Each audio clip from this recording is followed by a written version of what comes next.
Mi esposa se quedó con la mitad de mi negocio y se rió. Estarás en bancarrota en un año. 6 meses después, su abogado la llamaba desesperadamente porque la dejé con un cascarón vacío. Anoche, a las 2 de la madrugada, me encontré compartiendo mi propio desorden en Reddit. Jamás pensé que estaría publicando mis problemas personales en Internet, pero el insomnio me venció, como esos clientes que evaden sus facturas, y aquí estoy. Tengo 37 años y soy un hombre que levantó un negocio de arquitectura de exteriores y diseño de jardines prácticamente desde cero, con nada más que tierra y una obstinada determinación. Hace 12 años, tras graduarme en horticultura y diseño paisajístico justo en pleno desplome del mercado inmobiliario, mi tío Marcus, un diseñador de jardines de prestigio que había trabajado en propiedades de lujo, se apiadó de mí. Los jardines no tienen prisa, solía decir mientras me enseñaba a podar arces japoneses sin dañarlos. Su consejo me dio confianza. Podía esperar a que la economía se recuperara, así que me puse a trabajar horas interminables bajo el sol. Mi primer oficina se reducía a un rincón del garaje de mis padres, donde colocaron un viejo tablero de dibujo que Marcus me regaló. Allí bocetaba mis primeros planos. Mis primeros clientes fueron vecinos que se compadecieron de mi situación, y luego amigos de esos vecinos que realmente quedaron convencidos por mi estilo. Durante 3 años, apenas ganaba lo suficiente para cubrir el costo de materiales y unos tazones de ramen. Reinvertía cada centavo en herramientas más robustas, libros de referencia y finalmente, en una camioneta de segunda mano con mi logotipo pintado a mano en la puerta trasera,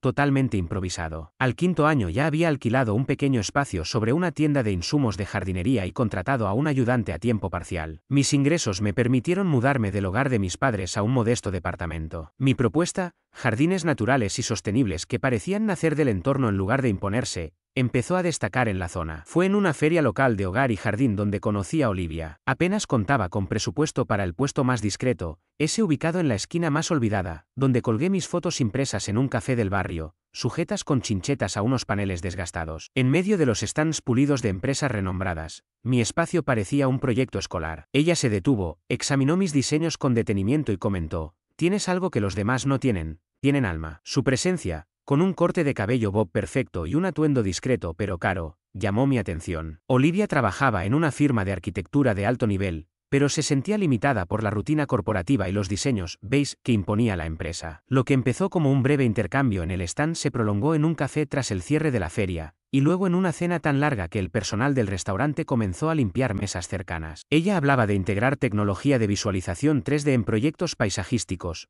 yo, de plantas y su cuidado. Juntos garabateamos ideas en servilletas, mis bocetos de jardines y sus bosquejos digitales para mostrar a los clientes una vista previa inmersiva. «Tu negocio necesita a alguien que ayude a los clientes a visualizar su creatividad», me dijo con los ojos brillantes. 2 semanas más tarde ya presentábamos nuestra primera propuesta conjunta. 6 meses después estábamos saliendo. Al año, Olivia trasladó a su equipo de visualizaciones a mi pequeño estudio, y hace 7 años, al casarnos, oficializamos nuestra sociedad. Su destreza digital complementaba mi experiencia en horticultura. Los primeros 5 años de Green Vision florecieron. Olivia transformó mi taller de un puñado de tierra en una boutique de paisajismo que ofrecía recorridos virtuales inmersivos. Tomaba mis diseños a mano y los convertía en experiencias 3D que los clientes podían recorrer antes de plantar la primera semilla. Nuestro sitio web, que empezó como una plantilla genérica de Vistaprint, ganó un premio local. Creamos cuentas profesionales en redes sociales y compartimos cada proyecto desde el concepto hasta su realización. Al 3.er año, Green Vision fue reconocido en la región por sus espacios innovadores, fusionando la jardinería clásica con una sensibilidad moderna. Con confianza, me arriesgué a diseñar un jardín seco japonés con piedra a medida, un ecosistema en la azotea de un restaurante y un jardín terapéutico para un hospital infantil con elementos sensoriales para niños con distintas capacidades. Gracias a esas visualizaciones, nuestra tasa de cierre de propuestas subió de un 40% a casi un 80%. El negocio creció lo suficiente como para abrir un estudio propio en el centro, un local modesto pero de cara al público con nuestro nombre en la fachada. Contratamos a 2 diseñadores jóvenes, Marcus, en honor a mi tío, y Elena, ambos recién graduados con un talento bruto notable pero sin la experiencia de las grandes firmas. En ellos vi el potencial que Marcus vio en mí. Durante un tiempo, todo pareció perfecto. Yo me ocupaba del diseño y del trabajo de campo, Olivia, de la tecnología de presentación y de las partes del negocio que a mí me daban urticaria. Yo disfrutaba creando esos espacios vivos, ella, facilitando que los demás los comprendieran antes de ver el primer brote. Firmé los contratos de adquisición de clientes y le confié por completo la parte digital, que apenas entendía. Compramos una casita con un amplio patio y yo lo transformé en un escaparate viviente de jardines sostenibles. No éramos ricos, pero teníamos lo justo para permitirnos alguna escapada, invertir en herramientas de calidad y no entrar en pánico cuando algún cliente se retrasaba con el pago. Recuerdo que, durante nuestra cena de 5º aniversario, pensaba en esa pequeña bestia con su jardín que yo había diseñado. Esto es el éxito, me dije sin imaginar que, en realidad, estaba contemplando el principio del fin. Admiraba la vista desde lo alto de una suave pendiente de rocas, ajeno al cambio de estación que apenas se percibía. Observé cómo las hojas empezaban a amarillear antes de que nadie reconociera la llegada del otoño, un detalle que me inspiró a investigar técnicas nuevas y a perfeccionar mis diseños. Lo que antes considerábamos encantador y auténtico, poco a poco se volvió estrecho y limitado para ella. Olivia empezó a comparar nuestros ingresos con los de sus antiguos colegas de arquitectura corporativa,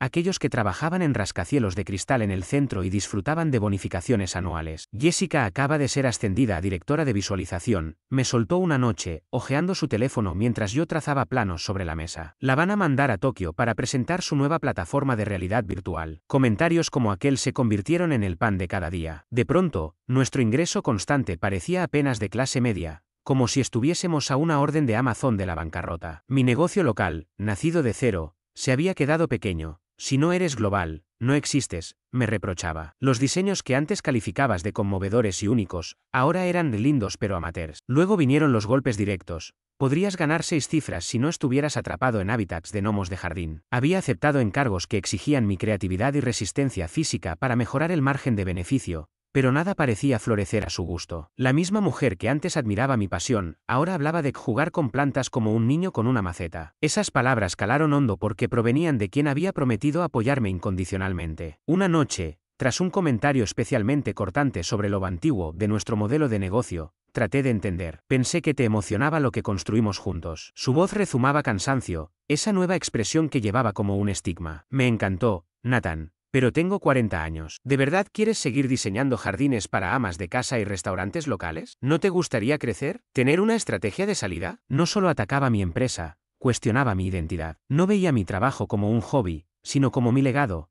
cada metro cuadrado de césped, cada sendero de piedra y las noches dibujando bocetos con tierra bajo las uñas. Me defendí. Nuestros clientes adoran lo que hacemos y vivimos dignamente de ello. ¿Y dónde está el impacto real? ¿El potencial de crecimiento? Repetía. Me sentí desconcertado. Esto no era una startup, era nuestra obra de vida, pero ella lo veía como un trampolín. El desencuentro se hizo patente cuando, 6 años después de casarnos, conseguimos nuestro cliente más grande, un promotor inmobiliario de condominios de lujo en el centro. Querían paisajismo excepcional en terrazas, patios y muros vegetales. El presupuesto era generoso, el encargo creativo y la visibilidad enorme. Me sumergí en conceptos de urbanismo sostenible, tejados verdes y muros vivos. Olivia, revitalizada, creó visualizaciones sorprendentes, aprendió nuevos programas y trabajamos codo a codo, como en los viejos tiempos. Pero la dinámica cambió. Empezó a decir que ella debía llevar sola todas las reuniones, que yo no conecto cuando habla de aspectos técnicos. Volvían a casa palabras como visión, escala y grandes oportunidades. Cuando yo solicitaba datos concretos para integrarlos en mis diseños, ella se limitaba a encogerse de hombros. Aún definimos el panorama global. Intenté ignorar la sombra que se cernía sobre nuestra relación y concentrarme en perfeccionar el proyecto, hasta que una noche sorprendí una llamada en su despacho. Lo de tu oferta es tentador, pero mi situación actual lo complica, dijo, sin darse cuenta de que estaba escuchando. Necesito algo de tiempo para arreglarlo. En ese instante todo encajó. Más tarde, buscando papeles fiscales en nuestro estudio, di con una cuenta bancaria aparte donde había casi $25.000. Legalmente no era ilícito en régimen de gananciales, pero la discreción resultaba sospechosa. Cuando la confronté, no parpadeó, ni dudó. Su mirada, ajena al remordimiento, confirmó lo que ya sabía. No solo me abandonaba, intentaba borrar de un plumazo todo aquello que me definía. Me miró con esa expresión de superioridad, como si yo fuera un pasante despistado, y comentó desde su silla, «Esto es tu fondo de contingencia». Le pregunté con incredulidad, ¿contingencia de qué? Él se encogió de hombros y dijo con total naturalidad, «Por cuando tu pequeño negocio de jardinería se venga abajo». Seamos realistas, las empresas familiares no prosperan hoy en día. Su tono careció de toda compasión, me dejó pasmado. Aquello me dolió, ese negocio era también mi proyecto. Creía que era el nuestro. Solté un suspiro y lo vi cerrar la laptop, como si yo le robara minutos productivos. Nathan, sé realista, continuó. Tu pasión por el paisajismo está bien, y sí, yo contribuí para que arrancara, pero esto no es una oportunidad de crecimiento a gran escala, ni algo escalable. Hay un límite. Me quedé mudo unos instantes, preguntándome qué clase de conversación estaba teniendo con Clayton. Le pedí que me contara la oferta que habían estado discutiendo. Su rostro se congeló, y por un instante vi pasar algo, culpa, una chispa de molestia, difícil de describir, pero allí estuvo. Entonces lo soltó. Ella cree que puede ir más allá del jardín. Lo observé fijamente y dije con voz tensa, ¿vas a dejar el negocio? Él no negó ni confirmó, guardó silencio. Esa pausa fue su respuesta, ni sorpresa ni arrepentimiento, solo un vacío que me reprochaba con hechos. Comprendí el engaño, no era solo la traición, sino lo ciego que había estado al confiar en él. Era como si ya hubiera pasado página, y yo me quedé esperando un final que él había escrito sin avisarme. Respiré hondo y le hablé con claridad, este matrimonio terminó, y reconstruiré el negocio sin ese lastre. No grité, no exigí explicaciones, simplemente entendí que discutir era inútil. Cuando alguien te muestra quién no es, no insistas en discutir. Apártate. Esa noche dormí en mi taller, rodeado de bocetos y muestras de plantas. 2 días más tarde, Clayton me dijo que quería el divorcio. No intentó salvar nada, ni mencionó terapia. Simplemente aseguró que había superado mi visión limitada y que buscaba metas acordes con sus ambiciones. Me sentí devastado y desarraigado. Pasó un tiempo antes de unir las piezas gracias a conversaciones en el sector. El cliente no solo buscaba paisajismo, sino que estaba montando una división entera de visualización ambiental y diseño. Un escenario mucho más grande, y claro, ofrecieron a Olivia un puesto estelar. De pronto todo encajó. Pero lo más tóxico aún llegaba. Mi antigua socia demandó la mitad, no solo de los bienes patrimoniales, sino de mi empresa, todo lo que había plantado y cuidado antes de que ella apareciera. Las negociaciones fueron brutales. Su abogado entró con carteras impecables, presentando a Olivia como la visionaria que había convertido mi oficio artesanal en un auténtico negocio. Yo objeté que yo era quien había cultivado las relaciones con los clientes,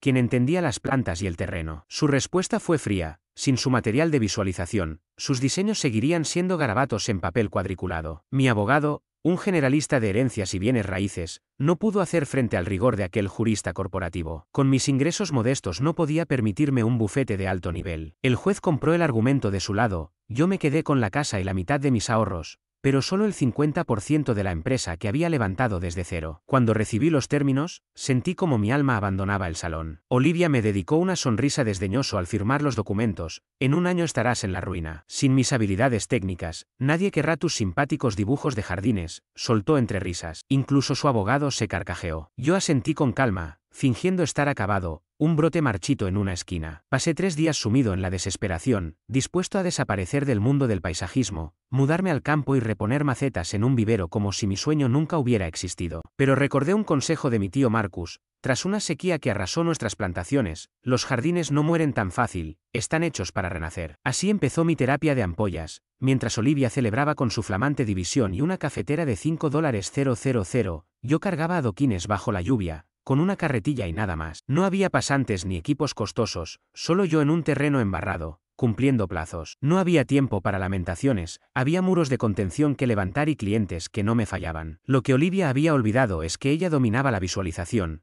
pero yo conozco la esencia de la creación y a mis clientes como personas reales, no meros modelos digitales. El día después de la firma, retiré mi parte del dinero tras consultar a mi abogado, asegurándome de llevarme solo lo que legalmente me correspondía. Luego llamé a Marcus y a Elena, los 2 diseñadores a quienes había mentoreado, y los invité a un café en un lugar alejado de lo habitual. Les expuse la situación, empezamos de cero, nueva empresa, nueva sede, misma filosofía de diseño. Les expliqué que la nómina sería ajustada al principio, pero que ofrecería participación en utilidades cuando todo estabilizara. Esperaba dudas o excusas cordiales. En cambio, Elena preguntó al instante, ¿cuándo empezamos? Marcus asintió sin titubear. Y respecto a las cláusulas de no competencia, inquirió Marcus. Respondí, solo aplican a Green Vision, que ahora está a medias con alguien que no la dirige. No impiden que formemos un nuevo proyecto. Acto seguido contacté al arrendador para renegociar el estudio. Le conté el divorcio y para mi sorpresa, mostró comprensión. Su hermana había pasado por algo similar. Accedió a rescindir el contrato anticipado a cambio de que le rediseñara el jardín. Aquella noche mi teléfono explotó con mensajes.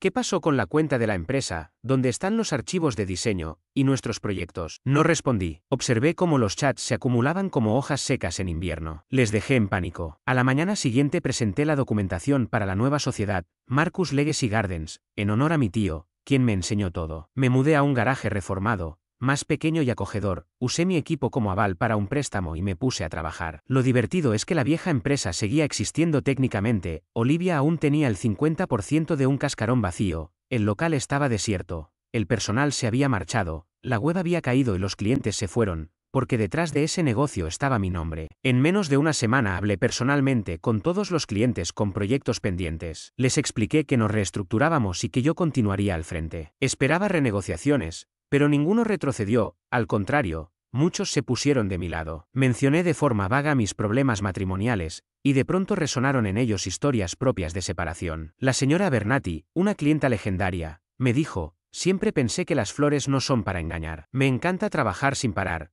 pero esta vez todo tiene un nuevo sentido. Admitió que el estudio era más pequeño, pero también que los gastos habían bajado, y que ahora ella recibía más atención directa. Marcus y Elena aceptaron un recorte temporal de sueldo a cambio de futura participación, prueba de que la lealtad no se compra. Recuperamos lo esencial: bocetos a mano, representaciones digitales sencillas. Elena aprendió sobre la marcha con un software asequible. Los clientes celebraron el cambio, decían que lo artesanal se sentía auténtico. Los ingresos cayeron un poco al inicio, pero también lo hicieron los costos, así que el balance quedó estable. Sin la presión de crecer o perseguir cifras, recordé mi motivo original: crear algo real, duradero y significativo. Sin jerga corporativa, sin adornos, solo raíces y trabajo honesto. Entonces llamó el abogado de Olivia, furioso porque mi inversión en el antiguo negocio no estaba dando frutos. Exigía la devolución de activos y amenazaba con acciones legales. Mi nuevo abogado, especializado en pymes, me explicó que no había violado ningún acuerdo. El negocio antiguo seguía vivo, y ella solo poseía una parte de ese cascarón. Nada impedía que yo emprendiera mi propio proyecto. Me reclamó que siguiera vinculado a nuestra sociedad conjunta. Su abogado me llamó aterrado, insistiendo en que yo dependía de esos ingresos regulares. Mientras él ya se había mudado a un apartamento de lujo y alquilado un coche alemán excesivamente caro, sus cheques nunca llegaron.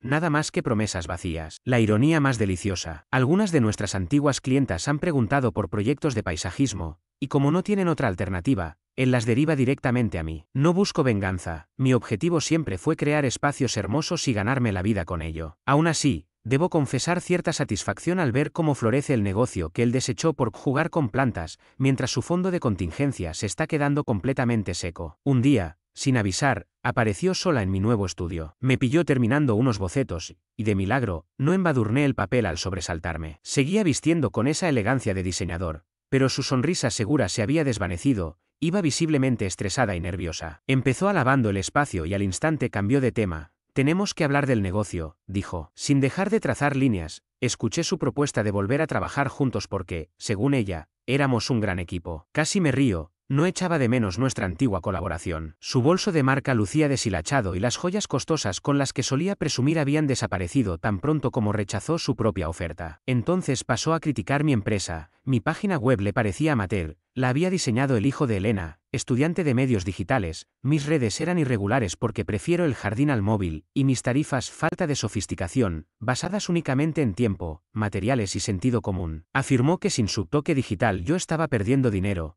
que podía triplicar mis ingresos con la estrategia adecuada. Le respondí sin levantar la voz: no construí esto para brillar en conferencias o perseguir seguidores en LinkedIn. Cada proyecto con mi nombre detrás demuestra algo auténtico, no un cálculo frío de participación. Este estudio no está en una torre de cristal con iluminación ambiental y suculentas de exhibición. Tiene algo que esos lugares jamás tendrán: integridad real. No requiero mantras de vision board ni modismos de diseñador, sino raíces de tierra y un respeto genuino que no consigues con un comunicado de prensa. Dejé el lápiz sobre la mesa, la miré a los ojos y expliqué mis números. Hoy llevo a casa más beneficios que cuando nos casamos, con ingresos totales algo menores pero gastos reducidos al mínimo y ganancias netas muy superiores. Su rostro dibujó una mueca de incredulidad. Imposible, exclamó. Le detallé que este local cuesta la mitad, el alquiler es un tercio de lo que pagábamos, no hay estaciones 3D de última generación ni actualizaciones tecnológicas cada 6 meses, ni máquinas de café caras que apenas usan los clientes, solo un estudio donde la gente ve cómo sus jardines nacen de manos humanas. Su ira se transformó en vibración palpable. Me acusó de limitar mi potencial, lo cual resulta curioso viniendo de quien pensaba que cada rincón debía llevar un código QR y luces para Instagram. Justo entonces entró Elena con el almuerzo.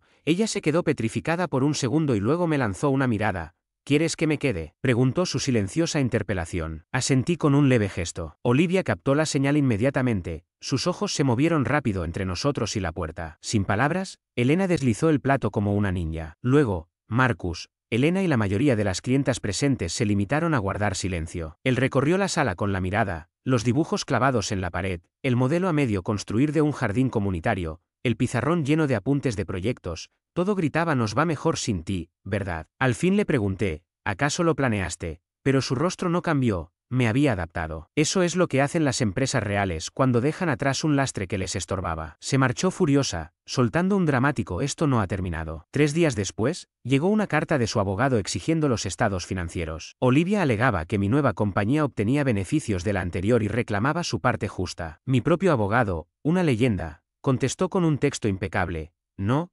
amigo, empresa nueva, nombre distinto, espacio propio, sin obligaciones ni accesos». Mientras tanto, yo estaba disfrutando del mejor mes desde que me independicé y abrí este estudio. Empecé mi carrera en solitario y pronto los encargos no dejaron de llegar. Los clientes satisfechos me recomendaban a sus conocidos, y hasta un escultor local con el que colaboraba logró que apareciéramos en una publicación de arte. Dejamos de diseñar jardines para promotores adinerados y empezamos a trabajar con personas reales, gente que valoraba el espacio, la tranquilidad y la conexión. Un día recibí una llamada totalmente inesperada de una clienta de antaño, la mujer del jardín de rosas, convencida de que Olivia era demasiado inalcanzable. Resulta que su hijo dirigía los jardines botánicos de la ciudad y estaban por renovar la sección japonesa. Cuando escuché mi nombre, supe que era el proyecto con el que siempre había soñado, un encargo con propósito, capaz de conmover. Preparé una propuesta sencilla, bocetos a mano, un diseño meditado y unas pocas ilustraciones digitales que Elena creó en un programa económico. Mientras esperábamos, 2 grandes empresas rivales presentaron sus lujosos paisajes virtuales, más propios de un videojuego que de un jardín real. Sin embargo, ganamos la licitación. El director me llamó para decirme: «Tu diseño transmite el anhelo de habitar el jardín». Aquellas palabras se quedaron grabadas, pero Olivia aún no había terminado. 3 meses después de separarme de ella, recibí una demanda. Me acusaba de haber destruido voluntariamente nuestra antigua empresa para estafarla. Mi abogado, con un suspiro, comentó que era un gesto de desesperación, pero que de todas formas implicaba tiempo, declaraciones y papeleo. Durante el interrogatorio, me preguntaron si ya planeaba mi salida cuando inició el divorcio. Respondí: «No, estoy planificando mi estrategia de supervivencia». Para Olivia, la firma era apenas un activo de reparto. Para mí, era el fruto de años de dedicación que debía proteger. Intentaron desacreditarme llamando a Marcus como testigo, pero fue un error. Con calma, él explicó que se marchó porque Olivia trataba a los diseñadores como engranajes, anteponiendo beneficios a la calidad. Más tarde, Elena reafirmó lo mismo. Olivia insistía en plantillas prefabricadas para escalar el negocio, mientras nosotros aprendíamos a escuchar al terreno y a las personas. La gran sorpresa llegó cuando apareció uno de nuestros antiguos clientes. A pesar de sus rodillas maltrechas, llegó con un álbum de fotos y una ira contenida. Señaló a Olivia y contó que ella le recomendó arrancar su jardín de rosas y colocar césped artificial, una medida que atentaba contra todo el sentido de cuidar la tierra. Ante esa revelación, la defensa pidió un receso. Al regresar, me ofrecieron dejarlo todo atrás,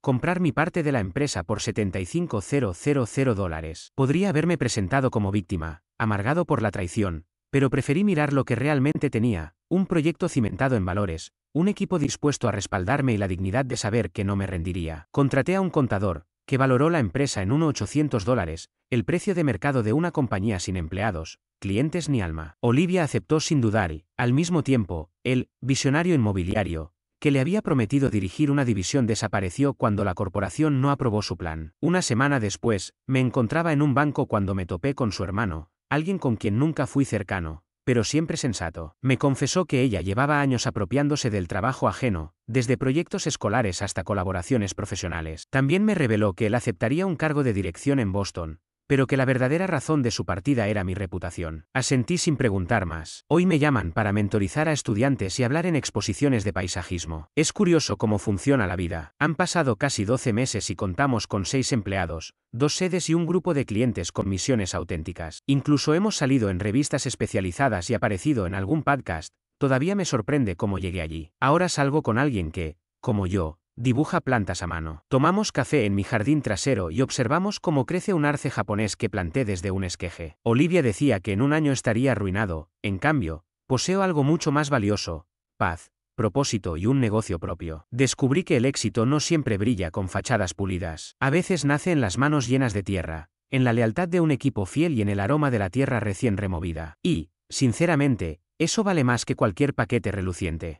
Casi muero en el hospital, y a mi esposa no le importó. En cuanto me dieron de alta, hice las maletas y me fui. Ella se rió, pensando que había ganado. 2 años después, me estaba poniendo el teléfono patas arriba, suplicando otra oportunidad. Desperté a las 2:47 de la madrugada en un cuarto de hospital, con la garganta ardiendo y la respiración encadenada a un pitido entrecortado. A 1 metro de mí, Camila, mi esposa desde hacía 6 años, deslizaba el dedo por TikTok como si aquel resplandor azul fuera más urgente que mis intentos por seguir con vida. Pero retrocedamos. Todo empezó con un cansancio insulso, agujetas sin gimnasia, un bostezo pegajoso que no se me quitaba con café. Cuando comenté que quizá debía ir al médico, Camila soltó una carcajada nasal. Siempre exageras cuando el trabajo te aprieta, dijo, sin apartar la vista del teléfono. Seguí funcionando a base de terquedad. Entonces llegó la fiebre de los cristales rotos, cada articulación parecía rellena de vidrios, las sábanas amanecían empapadas y yo temblaba hasta morderme la lengua. Su consejo fue tómate un par de Tylenol y deja de despertarme. Aquella noche todo cambió. Al abrir los ojos, el dormitorio giraba, mi brazo derecho era un peso muerto y el corazón galopaba tan fuerte que vibraban los empastes. Balbuceé su nombre. Ella gruñó. Se dio la vuelta y soltó la frase que todavía me zumbaba horas después. No soy tu niñera, arréglatelas. Con los dedos entumecidos marqué a Marcela, mi hermana mayor. Vive a 45 minutos, pero llegó en 20. Su rostro se endureció al verme, y sin levantar la voz, anunció. Nos vamos a urgencias. Camila ni se inmutó. Si quieren validar su teatrito, adelante. La sala de emergencias fue un torbellino de batas y términos médicos, septic shock, falla multiorgánica, temperatura 40 grados.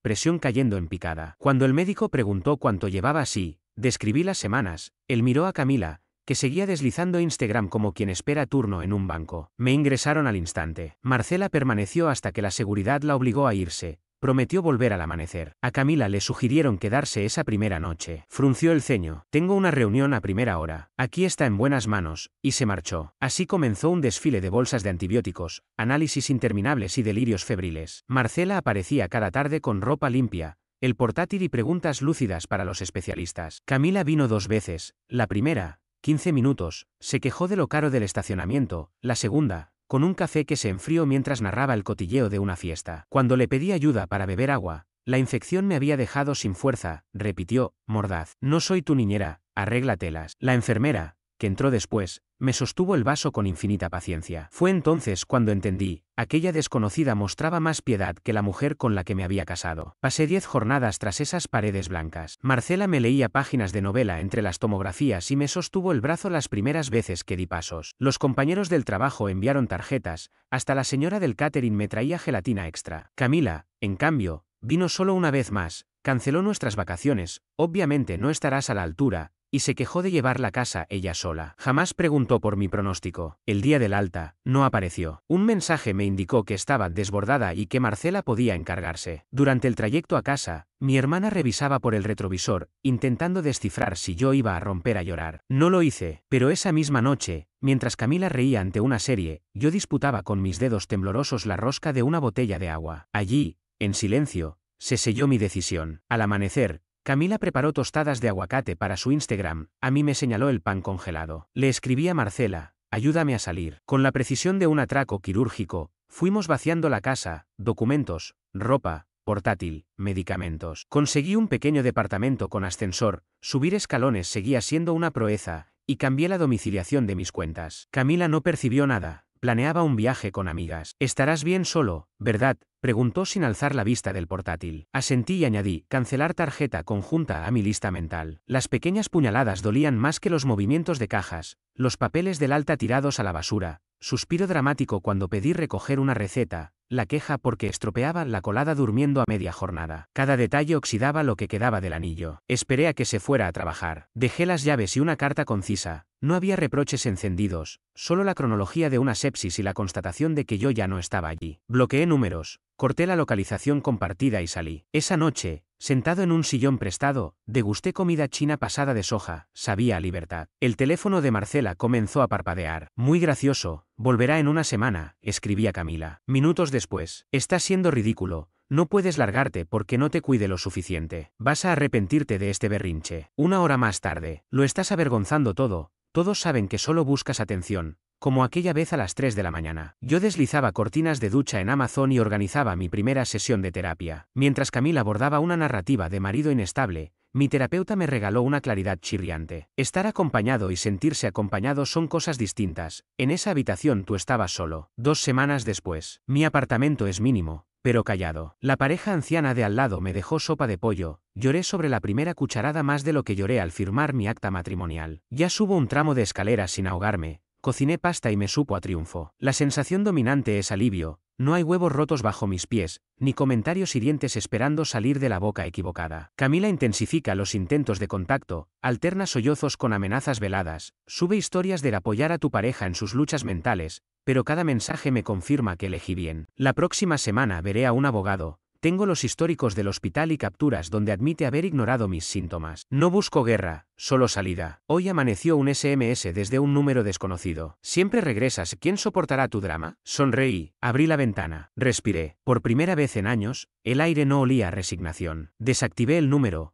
preparé el desayuno, y por primera vez en meses, mis manos no temblaron al sostener la taza de café. Hace un año bastaba oír aquella risa, esa carcajada aguda que siempre anunciaba reproches, forzados, para que se me encogiera el estómago. La semana pasada la escuché de nuevo, rebotando entre los pasillos del supermercado mientras buscaba un nuevo tueste. Ni siquiera me sobresalté, apreté el paquete de granos, pagué y salí. Camila, ni siquiera me vio. Actualización. Han preguntado mucho por mi vida tras la caída de las redes sociales de mi exesposa, así que ahí va. El divorcio quedó resuelto hace 6 meses. Camila no lo impugnó porque estaba muy ocupada vendiendo online la imagen de esposa comprensiva que apoya al marido inestable. El día que firmamos soltó un texto lacrimógeno en Instagram, foto en blanco y negro incluida, narrando lo difícil que es amar, los demonios ajenos. La dejé con ese teatro. Quienes debían conocer la verdad ya la sabían. Sepsis no desaparece al recibir el alta, deja secuelas testarudas, fatiga, dolor articular, niebla mental, que se sienten más leves cuando nadie te repite que exageras. Empecé fisioterapia, me uní a un grupo de supervivientes y recuperé fuerzas. Ahí conocí a Naomi, nos chocamos en la puerta del centro, se le cayó la botella de agua y ambos nos agachamos. Venía a terapia de duelo, su esposo había muerto por una infección fulminante 2 años antes. No buscábamos romance, solo compañía que entendiera lo raro que es que te pregunten cuándo te curarás del todo. Compartíamos artículos sobre síndrome post-sepsis y recomendaciones de libros. Pasamos de los cafés a las caminatas, de las caminatas a contarnos chistes sobre las preguntas inapropiadas que recibe un sobreviviente. Mientras yo sanaba, el castillo de selfies de Camila empezaba a resquebrajarse. Amistades comunes me escribían, desconfiadas, los partes médicos no coincidían con la versión de colapso mental que ella vendía ni con los mensajes que me había dedicado cuando ardía en fiebre de 40 grados. El punto de quiebre llegó cuando afirmaba que se había tomado licencia para cuidarme, aunque en realidad pasaba un fin de semana de spa con su nuevo novio. El mismo, curioso, me pidió la verdad, le envié mis historiales clínicos y le deseé suerte. Duró poco, ahí apareció Marcela, que me ayudó a registrar cada conversación tras salir del hospital. Fue su idea grabar los ataques de Camila por si acaso. Si no fuera por ella,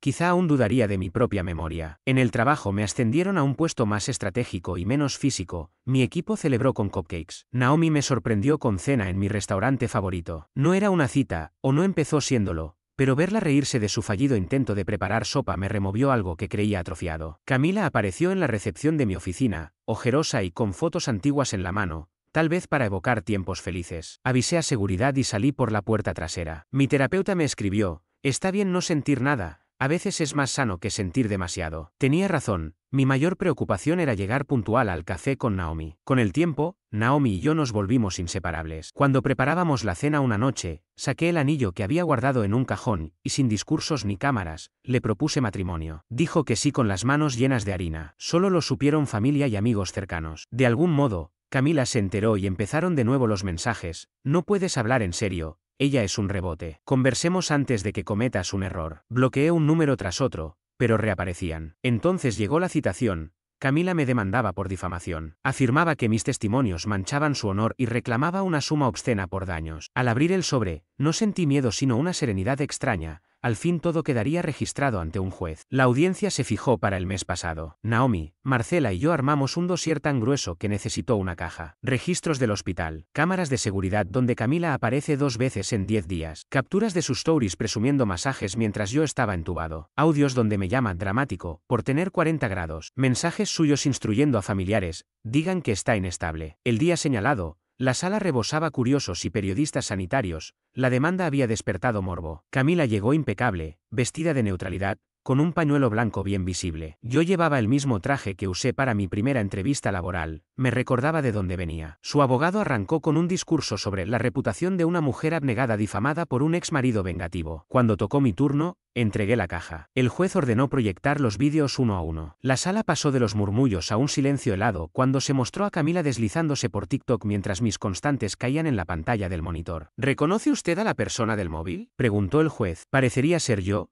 dijo ella, lívida. Lo que siguió fue una demolición metódica. Una enfermera declaró que Camila se negó a firmar el consentimiento quirúrgico porque tenía un vuelo que perder. El exnovio relató cómo la vio celebrar en un jacuzzi la misma noche que yo ingresé a la UCI. Marcela presentó registros de llamadas y la lista de reproducción salvada en la nube de Camila, titulada Self-Care Weekend. Al tercer testimonio, Camila estalló, acusó al tribunal de parcialidad, a mí de manipulación, a Naomi de bruja carroñera. El magistrado golpeó la mesa, su abogado bajó la mirada. La sentencia llegó en la misma sesión. Demanda desestimada por falta de fundamento. Camila condenada a pagar costas y una indemnización simbólica destinada, a sugerencia mía, a la Fundación Manos Firmes, el programa de apoyo a pacientes abandonados durante enfermedades críticas que habíamos incubado en el grupo de supervivientes. Los medios captaron el momento en que Camila abandonaba el juzgado entre flashes y preguntas. Su agencia de marketing rescindió contrato al día siguiente, las marcas que la patrocinaban borraron colaboraciones pasadas. Con el periódico en la mano, Naomi me susurró: lo mejor de todo es que no moviste un dedo para destruirla. Se destruyó sola. Y gracias a eso, respondí, ahora podremos financiar 20 kits más de apoyo post-sepsis. Esa misma tarde anunciamos oficialmente la fundación. El dinero de las costas cubrió la impresión de folletos con señales de alerta que yo ignoré, y la creación de un fondo de emergencias para cuidadores reales. Hoy amanezco con el teléfono vibrando, mensajes de supervivientes que quieren ser voluntarios, donaciones anónimas, propuestas de hospitales. Entre las notificaciones hay una última de Naomi, un enlace a un documental sobre la resiliencia tras enfermedades graves. Sonrío, tenemos cita para verlo esta noche, en casa, sin flashes ni filtros. La boda será en primavera, sin campañas en redes, sin hashtags, sin necesidad de demostrar nada. La verdad, cuando se sostiene con pruebas y se defiende con calma, se basta a sí misma.